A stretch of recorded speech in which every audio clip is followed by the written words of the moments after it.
2026लाई झापाबाट सुरु गरेर नेपालभरि यसलाई फैलाउन सकिन्छ कि भन्ने हामीले सोचेका छौं। पठन संस्कृति खस्कँदो छ पनि भन्ने कहिलेकाहीँ हामी चर्चा गर्छौं। कसैले बदलिदो छ पनि भन्नुहुन्छ। तथ्यमा हेर्दा बढ्दो छ जस्तो पनि देखिन्छ। हिजोभन्दा आज बढी पुस्तकहरू प्रकाशन हुने, तिनका बिक्रीहरू बढी भइरहने पनि हामी देखिरहेका छौं। तर पछिल्लो समय प्रविधिमा आएको परिवर्तनले पठन अभ्यासलाई प्रविधि मैत्री बनाउँदै डिजिटलतिर लगेको पनि देखिराखिएको छ। त्यसका फाइदा बेफाइदाहरू छन्, त्यसका सजिला अप्ठ्याराहरू छन्।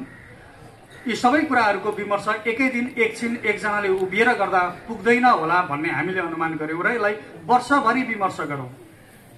पठन संस्कृतिको रूपान्तरित अवस्था कस्तो छ, पठन संस्कृतिलाई हामीहरूले कसरी संस्थागत गर्नुपर्दछ र त्यसलाई कसरी जीवन उपयोगी र प्रभावकारी बनाउन सकिन्छ भनेर एक दिन एकछिन छलफल गरेर नपुग्ने हो भने अभ्यासमै हेरेर गर्नुपर्छ र त्यसका लागि एउटा निश्चित समय व्यतीत गर्नुपर्छ भनेर यसलाई 2026लाई पठन वर्षको रूपमा घोषणा गरौं र त्यसका निम्ति धेरैभन्दा धेरै कुनै एउटा मात्रै समूह, संस्था या अभियानको जिम्मेवारी नभएर यो समाज रूपान्तरणका निम्ति गठन भएका समूहहरू समाजमा जति छौं ती पठन संस्कृतिसँग, सामाजिक रूपान्तरणसँग, आर्थिक परिवर्तनसँग अनेक ढंगले गठन भएका जति पनि संस्थाहरू छन्, सम्भव भएसम्म ती सबै संस्थाहरूको अपनत्व ग्रहण गर्ने गरी यसलाई आफ्नो क्लस्टरबाट सञ्चालन गर्न सकिने गरी यसलाई एउटा ठूलो समूहमा विकास गरेर लैजाउँ भन्ने ध्येयसहित झापाका 100 भन्दा बढी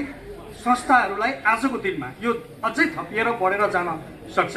आजको दिनमा 100 भन्दा बढी संस्थाहरूलाई यहाँ आबद्ध गराएर यो घोषणा सभा मार्फत सबैलाई एकीकृत गर्दै एक वर्ष कार्यक्रम सञ्चालन गर्न पर्दछ भन्ने उद्देश्यसहित आज हामी भेला भएका छौं।